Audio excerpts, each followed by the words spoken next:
recognize that with each digital face, there's a neshama and a soul and a yearning for connection. And that's what we're doing here tonight, sort of connecting with each other, appreciating our benefactors and our sustainers, and by giving them a delightful treat of a conversation with Rabbi Brad Artson.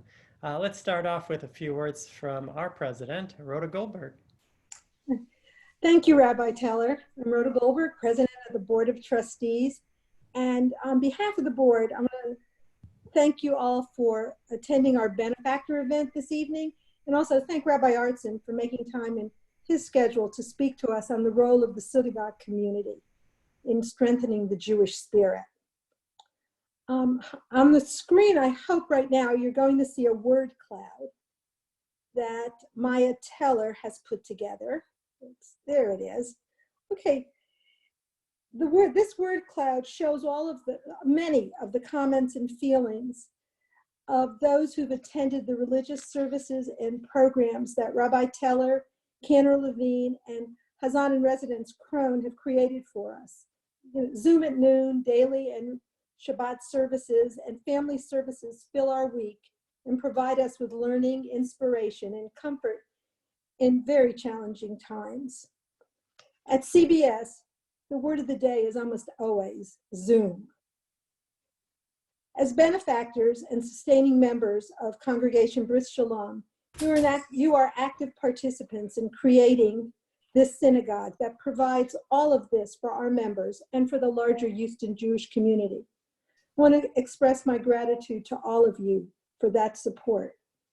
I'm very pleased to tell you that we've received a small business administration loan to help fund salaries during this time. However, at this time, we do not have a complete picture of what the rest of the fiscal year or the next will look like in terms of budget. Our first concern is the welfare of our congregants. These are uncertain times. After Hurricane Harvey, Rabbi Teller said that those who did not flood would help those who did. And we did in so many ways, cleaning out flooded homes and helping make up for lost synagogue revenue showed who we are as a community. That is the example that I hope we will follow as we continue to get to the other side of these unsettling times. At the end of this, I know things will have been made easier because of what our synagogue provided for all its members. Thank you again for being part of this achievement. As benefactors and sustaining members of Bris Shalom, you are active participants in creating this synagogue that provides all of this. Thank you. And I'd like now to ask Rabbi Teller to introduce Rabbi Artson.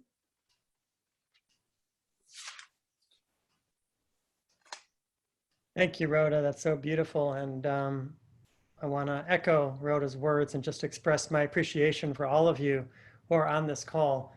You are the reason we are able to do what we do. And those words you saw on the page, those words of appreciation, those words of connection, those words of soul connection are because we can hold up our infrastructure. And so thank you for caring and thank you for giving. And I'm ready for a great evening with all of you and Rabbi Bradley Artson. So this is Rabbi Artson, everybody. Maya, can you make him large and in charge there on the screen? And everybody's waving.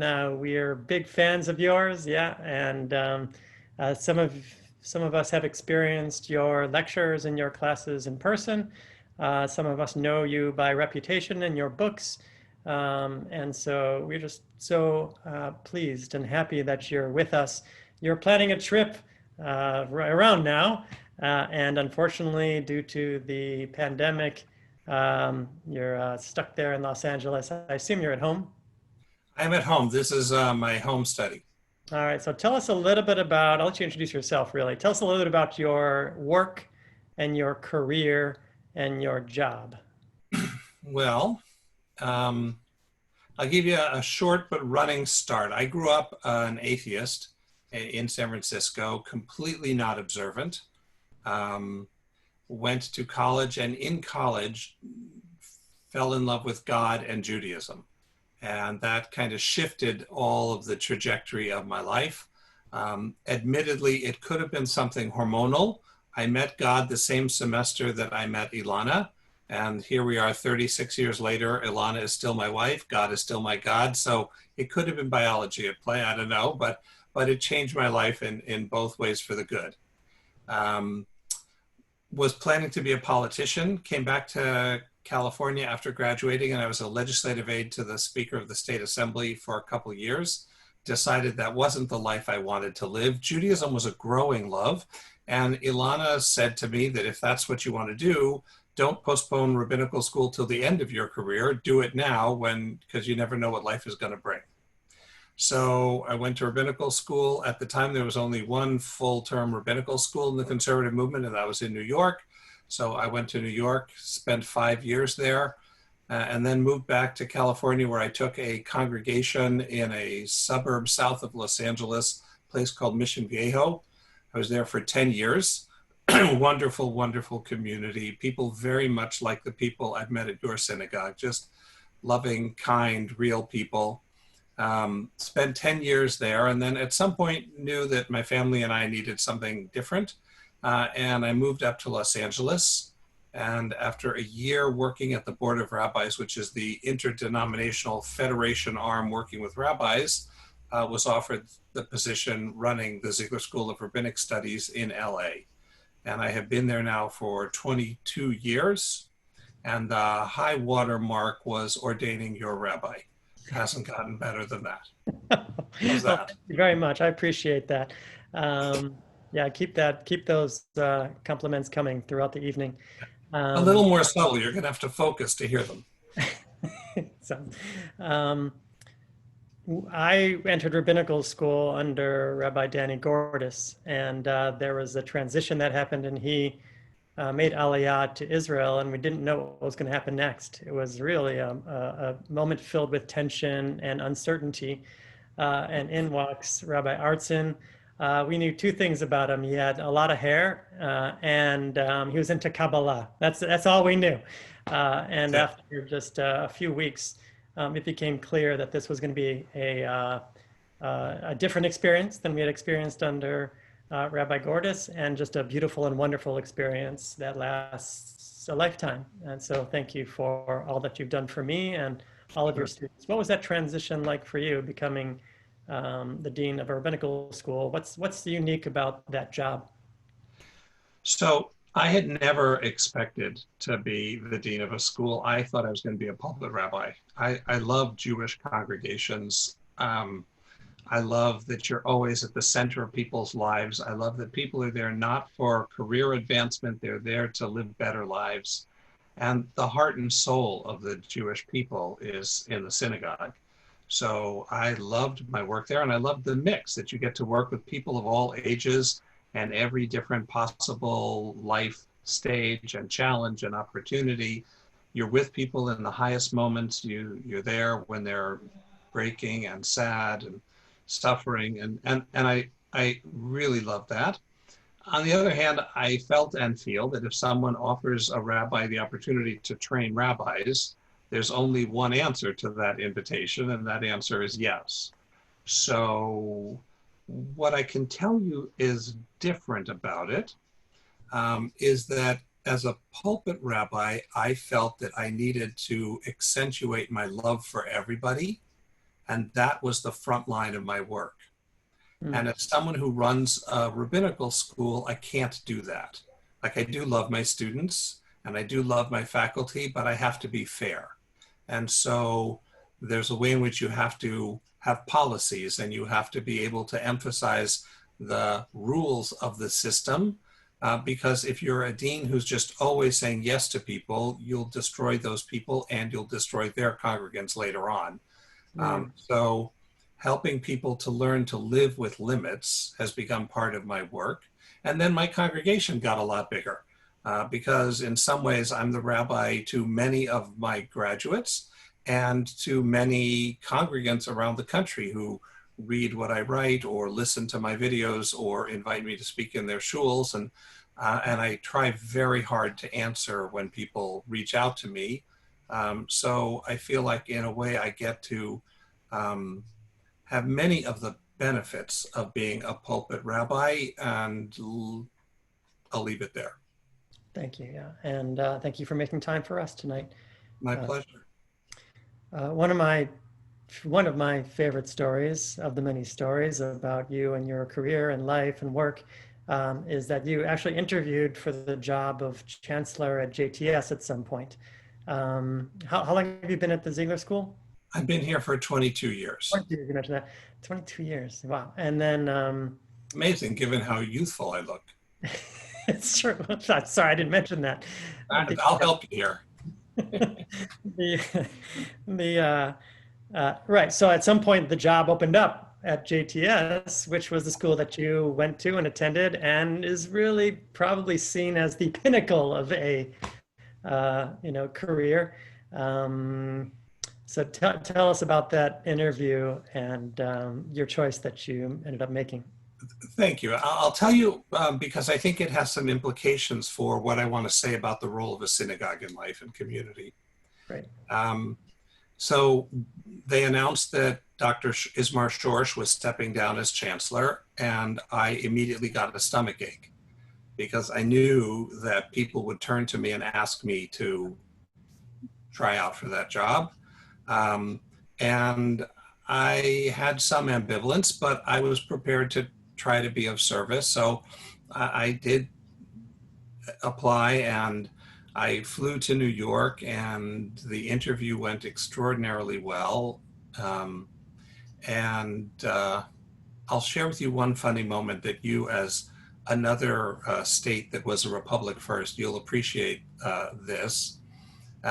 One of the people on the committee asked me the following question. He said, Rabbi Artson, you've done very well on the periphery of Jewish life, but moving to New York, you'll be at the center. How is that going to feel? And I said, it's a sign of great mental health that you think you live at the center of something, and that's really wonderful. But I just need to tell you, there's a river a little bit to the west called the Hudson, and from that river on, nobody thinks that. Like, you live in a wonderful, but I'm not peripheral and you're not central. Flew home, and it became clear that my family wasn't going to be able to make the move. And I've always put my family first. Not always well, but I've always tried. My parents went through a terrible, terrible divorce. They fought in court for several years. My teen years were spent watching my parents trying to rip each other apart. And I always promised myself that my wife and my kids would take first place. So when I flew home to tell my wife how fabulously the interview did and the job is mine and let's pack up, we're moving to, and she said, no, you can move if you want, but we're not moving. And she said that for very good reasons. It wouldn't have been good for the kids and ultimately would not have been good for me either. I called him back the next day and I thanked the committee chair and I told him I was withdrawing my name, and he was, of course, very confused, like, why? You've sewed up the position. Family comes first. And I think that will tie into when we talk later about the role of the synagogue, because the synagogue is one of those jobs where part of the work of the rabbi and of the congregants is helping each other do that by being able to moderate expectations of each other, by encouraging the rabbi to be there for family, even when that means you wanted to talk to the rabbi and you can't because the rabbi needs to be with his or her son, daughter, spouse. There has to be a communal commitment to that and to let the rabbi model what it means to prioritize family. And so the story has a very happy ending. I like telling the second part of the story even better. So that was fairly traumatic for me because I really did for several months think I was the next chancellor of JTS, and I was practicing in my head and whatever. And I would have been miserable. I think I'd have been successful, but I'd been miserable. So came this year, and Dr. Arnie Eisen is stepping down as chancellor. And this time I didn't get a stomachache. I was fine. And I got a call from New York, and they hired a search firm, and the search firm said, you'd be surprised how many colleagues have been recommending you for this job. And that's a weird way to give a compliment, by the way, that we were shocked that people thought you'd be good at this. Okay, whatever. And so we'd like to set up an interview with you. And I said, well, let me just be very clear. I love my life. I love my job. And I look forward to working with your next chancellor, who will not be me. Mm-hmm. And a month later, they called me back and they said, we're still looking and we still keep getting your name. So can we convince you to change your mind? And I said, love my life, love my job. Good luck on that chancellor thing. And so part of what I walk away with, it was so much easier the second time than the first time. Because I think we all, rabbis or not, we get distracted by the glitter. There are sparkly things in our culture. Living in the right zip code, having the right house, having the right spouse, having the, whatever it is, being not too fat and not too thin and not too old and not too young. There are a whole horde of people who are willing to tell us all of our imperfections and what we could acquire to be better, with the implication that that'll make us happier. And it's not true. It's never been true. The things that make us happy are people who see us for who we are and being able to be of service to each other and being there for each other and building community. That's the stuff that human contentment has always been based on. And all the other stuff is cultural baggage that gets dumped on us from a very early age on, and it's toxic. And so let me start with one of the important things about a synagogue. A synagogue is one of the only institutions standing that has a different story, right? Every other institution is more or less about you want to claw your way to the top, you want to be the very best, otherwise you're trash. And that's what we get out of colleges, which then drive the high schools, which then drive the grade schools. That's what we get in sports competitions. You want to be at the pinnacle. And there's no way to do that at a synagogue. I mean, I guess if there's a seat that's better than someone else, but they don't give out prizes for best in Musaf. At least not in California, we don't. People go because they have a desire to, and because the connections make them feel alive and feel connected and real. And that's the role of religion in America. America needs something that reminds people what brings fulfillment. Thomas Jefferson had it right. Life, liberty, the pursuit of happiness. Life and liberty, that's the job of government and the free market. Happiness, they can't give you that. That's got to come from spirit. And that's got to come from some other voice that is not those other things. It's not economic activity, important as that is. It's not government, important as that is. It's got to be from what it means to just be people together. And that's part of what I saw in the whole chancellor drama. I got distracted by the gold ring and came close to throwing away what is most precious. So I tell that story kind of as a warning, both to myself and to you. Beware of the gold ring. Right. So thank you. How beautiful. And also reminds me of, there's another sermon there about Shabbat, about the importance of just being without that kind of competitive spirit that that drive that normally moves us. So let's talk about me.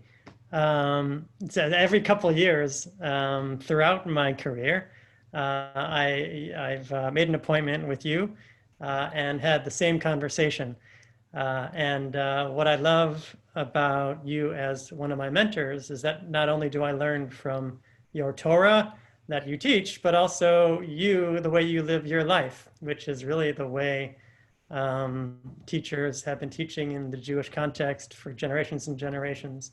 Not only looking at the Torah that they teach, but the way they live their lives.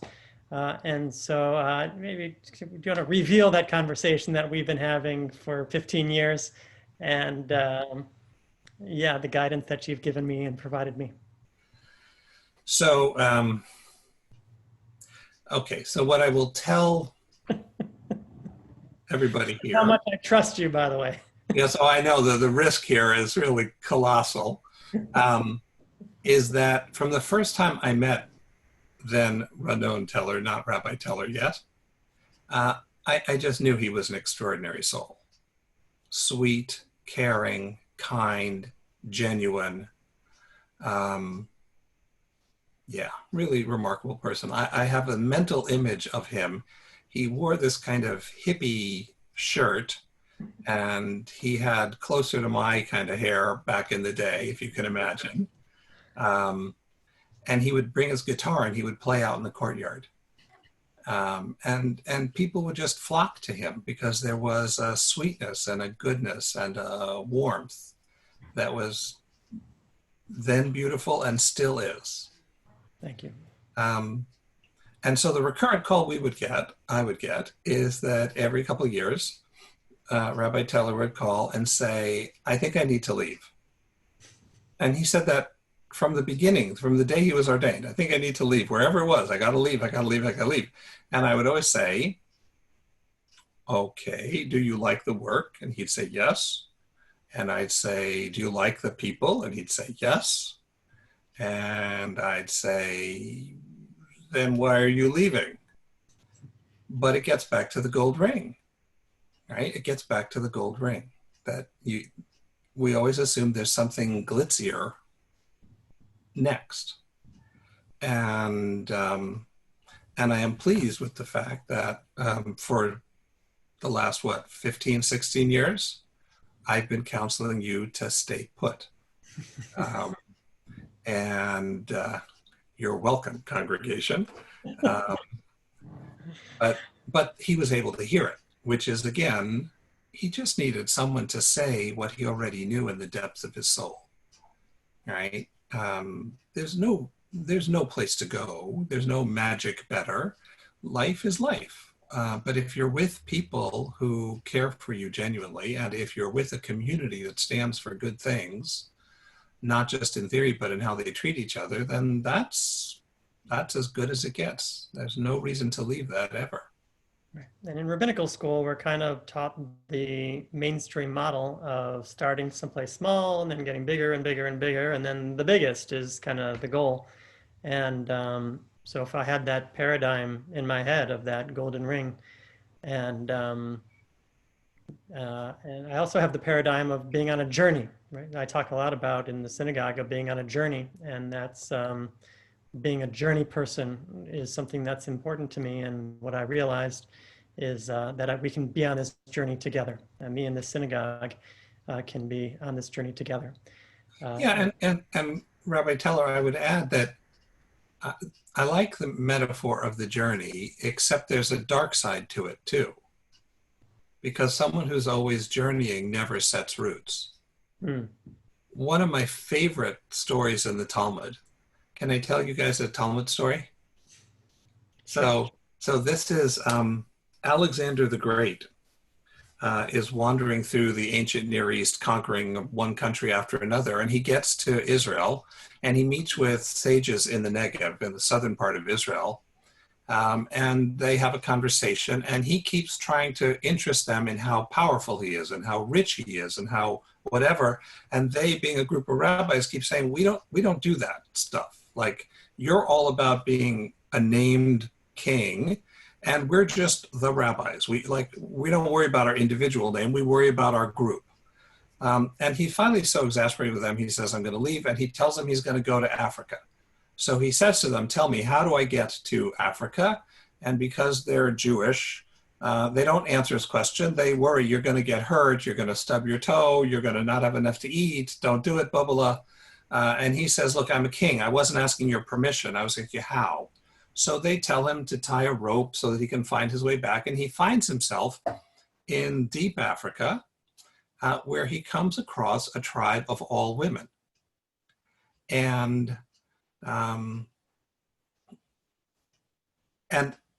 he tells them that he wants to wage war with them, because that's what Alexander the Great does. Like, how do you establish your greatness? You got to fight. And the women won't fight him.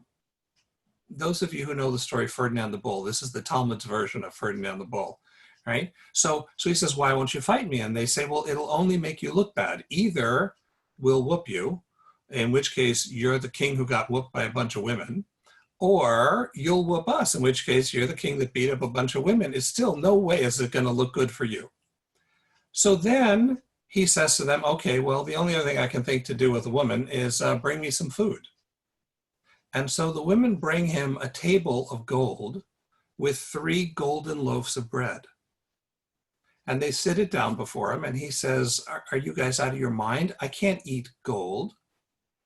And then the women say to him, well, if what you were looking for was bread to nourish you, you could have stayed at home, because there's bread at home. And as he leaves, he sets up a plaque. That's how you know it's a Jewish story. He sets up a plaque, and the plaque says, I, Alexander of Macedon, learned wisdom from the women warriors of Africa. It's in the Talmud.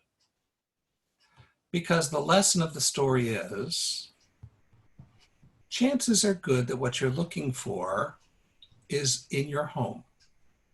And you don't have to conquer kingdoms to get it. And that's the downside of the journey metaphor. The journey metaphor makes us leave where we actually could find contentment and makes us think we're going to find it somewhere else. And journeys are fine, that's fine.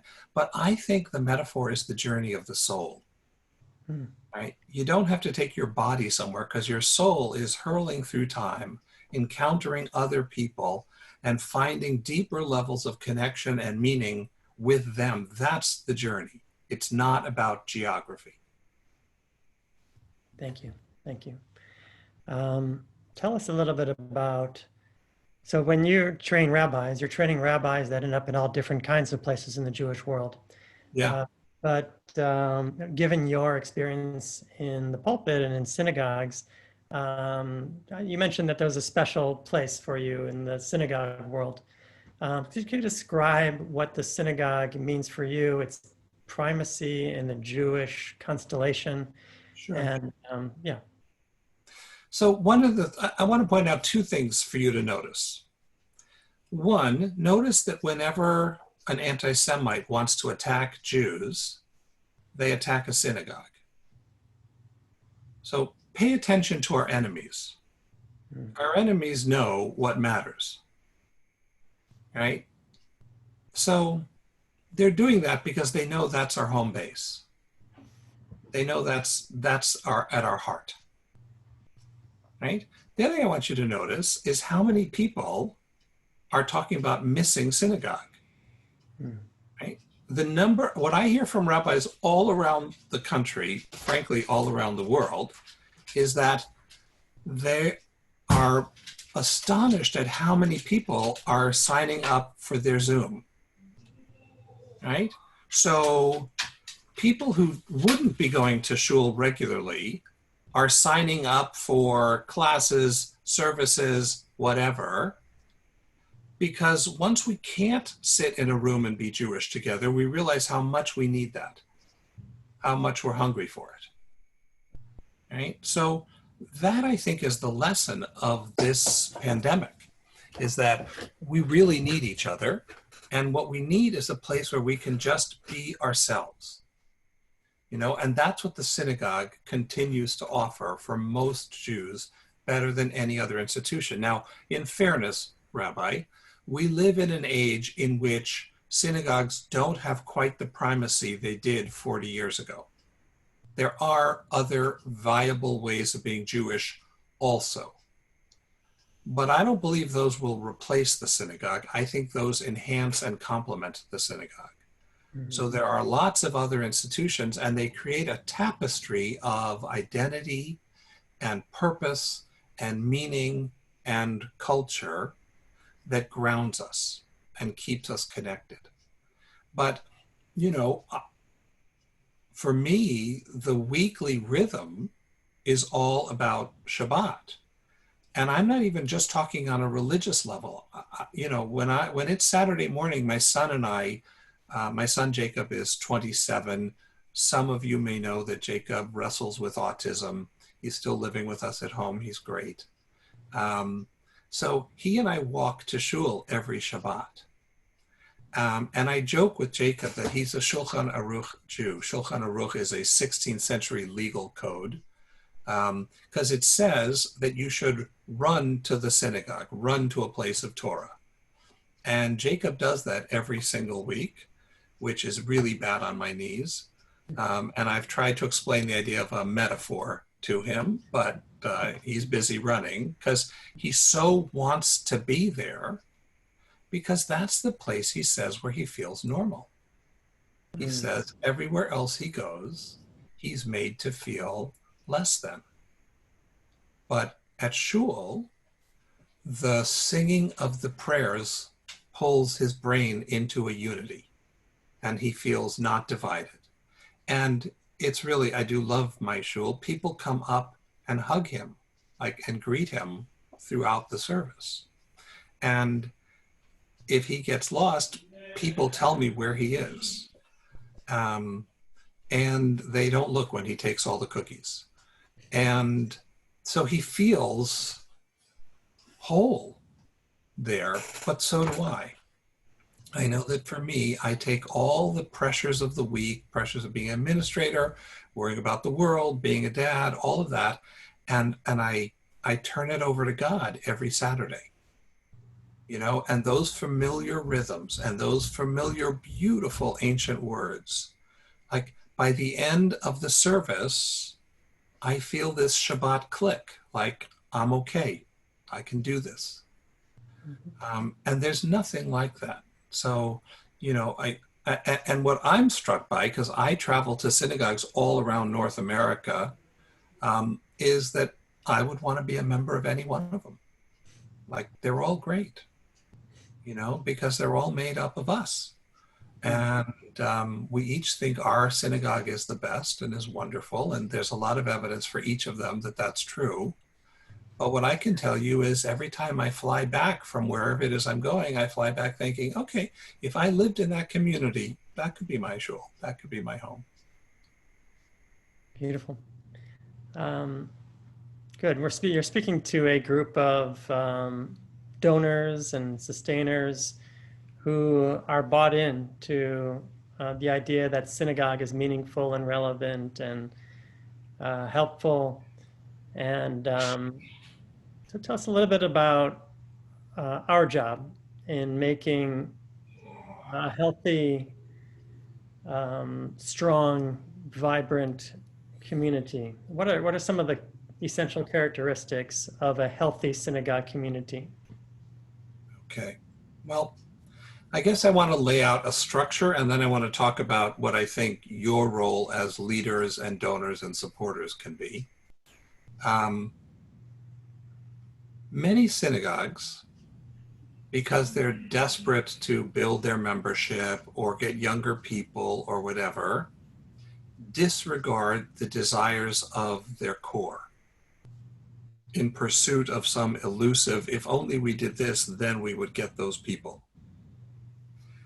And other synagogues make the opposite mistake. Well, we want to protect our core. We want our core to be happy. The people who show up every week, they like it the way it is, and so change nothing. Both of those are mistakes. Synagogues have to become places that have multiple offerings, some of which work for you and some of which don't. And some of which are geared to keeping you, the core, happy, and some of which are geared to the people who won't enter the building because they don't like, or they don't understand, or they whatever, what's going on. Think about how comfortable you are in your synagogue. You know You probably have a place that you sit. You probably have people you sit with. You know what melody comes when. You know when to stand and when to sit and when to take 3 steps forward and when to bow and whatever, right? You know the rhythms of your rabbis. You can tell when he's wrapping up a sermon. I have a good friend, donor, who named my deanship, and Roz Goldstein says the definition of an optimist is a woman who begins to put her shoes back on when the rabbi says, "and in conclusion." Nice. Yeah, I don't get that joke, but people laugh when I tell it. So there is a comfort there. But imagine if you didn't have all those things. Imagine if you couldn't read Hebrew, you didn't know the melodies, you weren't used to the rabbi, you didn't know a place to sit, and you walked in the room and you didn't know people. How terribly intimidating that would be. So the challenge is, what works for the core is what's keeping the periphery out.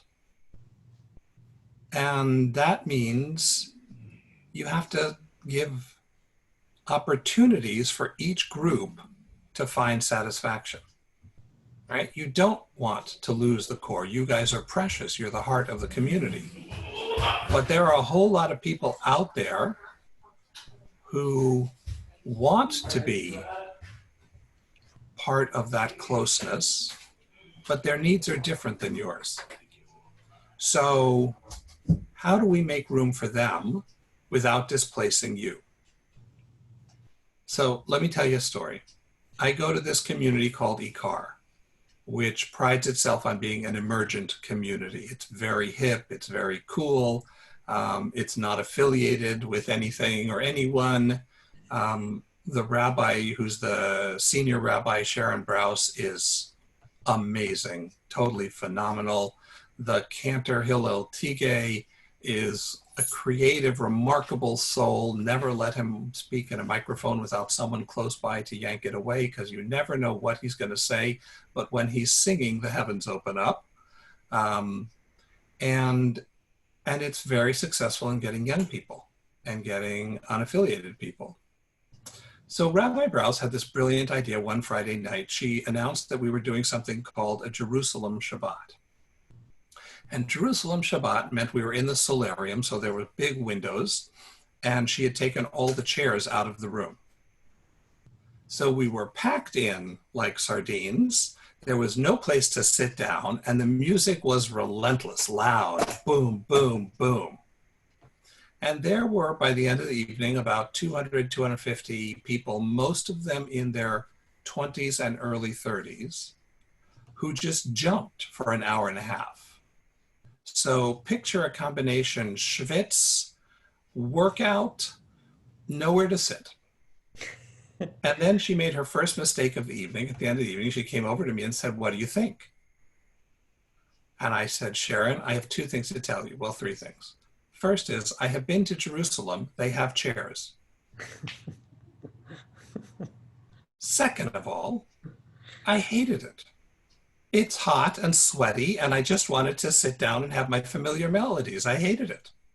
But if you ever start making services for me, that's the day you start shutting down ICAR.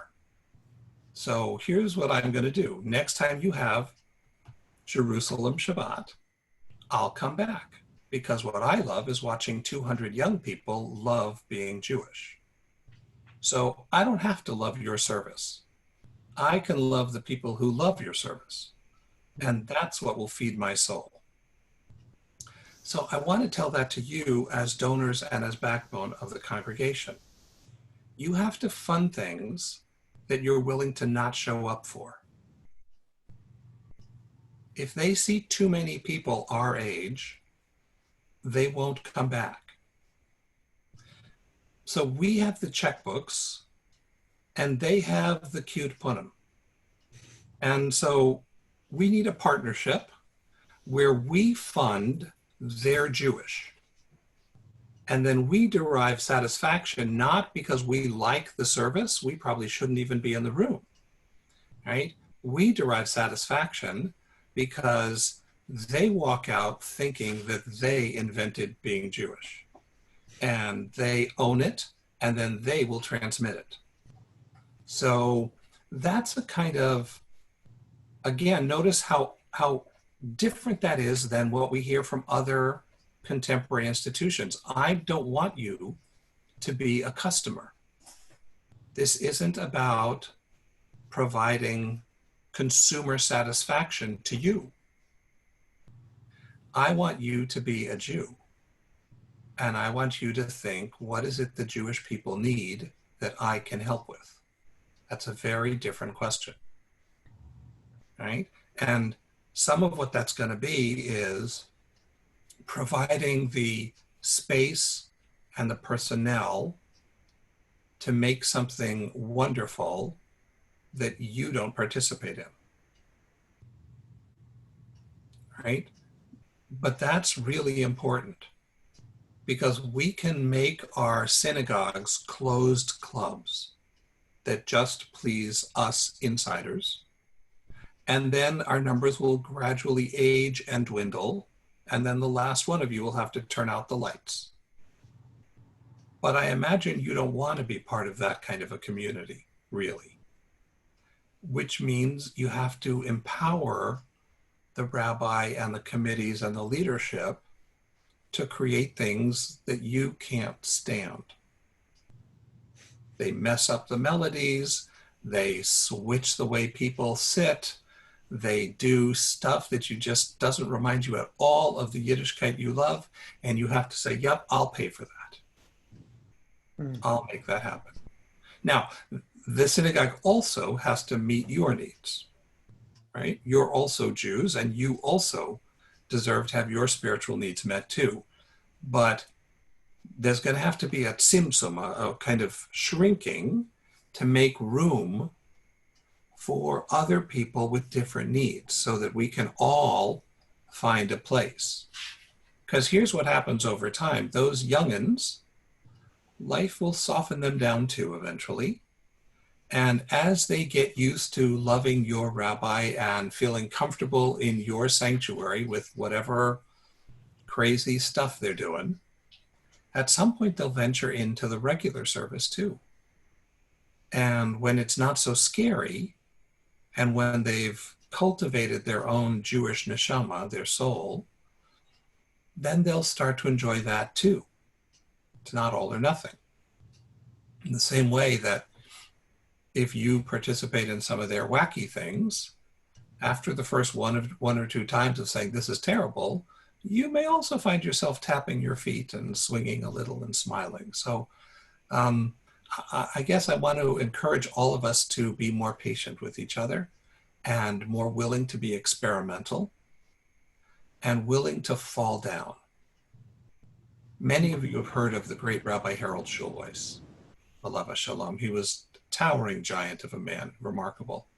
One of the smartest things he ever said to me, and he said a lot of smart things, he said, you have to be willing to fail. You have to try something and it goes really badly and then you don't do it again. But if you're not willing to fail, then you'll never be great. Because sometimes you try crazy things and they work and they're amazing. So I guess I want to encourage you guys to be part of that bold team of people willing to fail and willing to make sure that your institution tries out stuff that isn't for you. And that's okay. Got it. Thank you. Beautifully said. So that's just a taste of why I and all of Rabbi Artson's students love Rabbi Artson and connect with him on such a deep level. And so let's conclude with a couple of quick fire questions. Ready for that? Quick fire. All right. How are you doing? I am doing as good as an extrovert can possibly do in this environment. Right. I'm not done. The questions can be quick, but the answers are rabbinic. That's not how we do that. All right, fine. Yeah. Here's the thing. Last week, I take a beach chair every day at 5 o'clock and I put it outside on my lawn in front. and I Yeah. put a mask on and I bring a book. And that way I can greet neighbors as they're doing their walks and their runs and whatever. Really? And that's what's allowing this extrovert to survive right now. You sit on your street corner I and have become that old guy who watches the neighbors walk by and makes little comments under his breath about everybody. That's me now. wow, I've been rehearsing for this my whole life. that's nice. Yeah. How are things in Los Angeles? How's the city relative to, I don't know, Texas and New York? Oh, great. It's totally great. First of all, nobody's driving. So here's the big surprise. The air is phenomenal in Los Angeles. Mm. Like it's blue and clear and all the allergies that I had are gone. So LA has become a wonderland. It's absolutely incredible. It's just we can't go to the beach. Right. Tomorrow we have a guest, Rabbi Josh Warshawski, one of your students. So I guess two questions. Tell us about the new crop of rabbinical students and rabbis hitting the scene. We have a few in town, Rabbi Sarah Fort and Rabbi Ariel Scholklopper over at Beth Yeshurun. And we're going to be meeting Rabbi Josh Warshawski at our Zoom at Noon program tomorrow. Tell us a little bit about That's great. the crop of rabbis and Rabbi Warshawski. First of all, you're going to love Josh. He's incredible. He's incredibly talented. As talented as he is, that's how good his heart is. He's just the kindest, sweetest soul. He's real. And I think he is going to make such an impact both on conservative Judaism and Judaism in general, because he's going to get us all singing again. And that's really, really important. So Yeah, I've been waiting for this guy. You know, I've been looking at yeah, the you Reform have. thought leaders for decades and Yeah, saying, no, how can we get one of these guys? And there he is. right. There he is, and he's the real thing, and he's going to go far. And there are actually a couple of them, some of whom have come out of Ziegler, some of whom have not. Ariel Wolpe is another great musical talent who's a newly ordained Ziegler rabbi from last year. Eliana Light in New York. Oh, yeah. Yeah. So there's a growing cadre of conservative Jewish ballad singers and folk singers, and they're doing amazing things. Josh writes his own music, and he's really great. You're going to love it. What makes me laugh about his music is it's very text heavy. So I can see him like in the Beit Midrash, you know, coming up with these songs. That's right. Right. He puts to music things that no one else would ever find. That's right. So whether that's a good thing or not, we'll find out in about 30, 40 years. Ask me that. Yeah, he'll figure out that he has to write a little shorter for songs than for sermons. Maybe. But I will tell you, my work is my students. I've always been inspired and uplifted and cared for by my students, and that remains true. So I can't tell you that I see any trends, partly because Ziegler students were always the out-of-the-box students. Can we just keep a secret here in this room? Yeah, sure. Thanks. I trust you. Yeah. I can tell within 5 minutes whether someone is a JTS or a Ziegler. Right? And it's not about whether they'll be talented or caring or kind. The ones who really want to be at the academic and spiritual center, like they're going to go to New York. They're just going to go to New York. And the ones who have been a little bit on a windy trail, and the ones who are free souls, and the ones who are transgressors and border crossers, like they come to Ziegler. So, and I love them. They're great. I learn so much from my students, and they teach me in what they do and how they do it. And that's true for this incoming class as well. And just remarkable, wonderful, very diverse group of people who will go out and change the world for us. Thank you. Yeah. So this time together has really been very kadosh, as it is when we speak one-on-one. And so, you know, that gives me the sense that this is a genuine Talmud rabbi relationship that has some kedusha to it. So That's indeed. that felt that way tonight, even though we're sharing this night with so many wonderful Brit Shalom supporters and members and leaders. So Renan, yeah. part of what's precious to me is to have a chance to talk to the Talmidim, the students of my Talmid, my student. Hmm. So there's 3 generations here of learning, right? Yeah. There's 3 generations of transmission of Torah. And it makes me happy. It always makes me happy to be with you. It makes me especially happy to know that you have such a loving community with you, and that you're all so good with each other. So God bless you all. Really, thank you for who you are in the world, what you're doing together, what you and Rabbi Teller are creating together. It really fills my heart, and I want to thank you. Thank you. So let's give Rhoda a few minutes to wrap things up here and take it away, Rhoda. Rabbi Artson, thank you for teaching and inspiring us and reminding us to look to the future.